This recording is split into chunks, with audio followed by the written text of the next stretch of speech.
Здравствуйте! С вами Ирина Воловик, и я очень рада приветствовать вас на своем канале. И тема сегодняшнего видео – кашель у детей. Самый такой простой метод, это самый бюджетный, так надо сказать. И к тому же еще, чем нравится этот способ приготовления микстуры, так скажем, для детей, потому что эти продукты у вас всегда есть дома. Это лук и сахар. И все, больше ничего не нужно. Настолько просто, абсолютно средство натуральное, и детишкам можно уже от года свободно давать. Еще нужна будет баночка.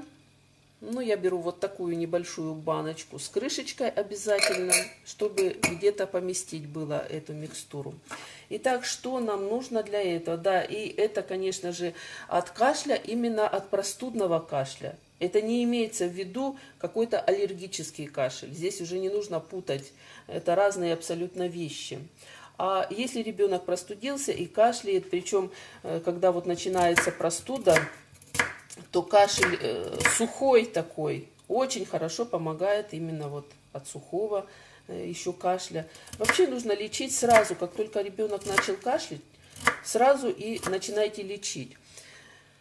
Итак, что я делаю? Я взяла 2 луковицы, и их нужно мелко порезать. Ну, насколько мелко, насколько получится мелко. Но обязательно нужно резать, а не тереть на терке или мясорубки пропускать.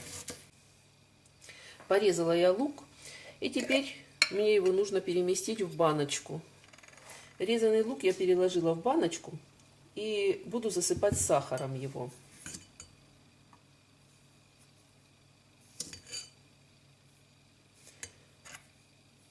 Нужно размешать, чтобы сахар перемешался с луком. И теперь баночку накрываю крышкой и оставляю прямо на столе, для того, чтобы лук пустил сок. Прошел час, и смотрю, что получилось в нашей баночке. Видите, уже сахара нет, потому что сахар вытянул сок у лука и сделался такой сиропчик. Вот этот самый сиропчик как раз и нужно употреблять при кашле. И обычно дети, несмотря на то, что это лук, они, в общем-то, нормально принимают и не сопротивляются этому лечению, потому что сиропчик ведь сладенький. И если ребенок совсем маленький, годик-полтора, то нужно давать вот по пол чайной ложечки, где-то 5-6 раз в день. Конечно, после еды лучше давать.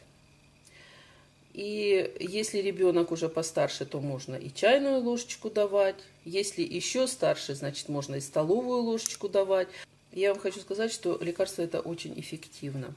Несмотря на то, что очень простое, очень бюджетное, копеечное буквально, делается 10 минут. И желательно его делать на ночь, потому что за ночь оно хорошо настоится, много будет сиропа и будет хватать на целый день этого снадобья. Спасибо, что вы смотрели это видео. Ставьте лайки, пишите комментарии, задавайте вопросы. Всего вам самого наилучшего и здоровья вашим детям!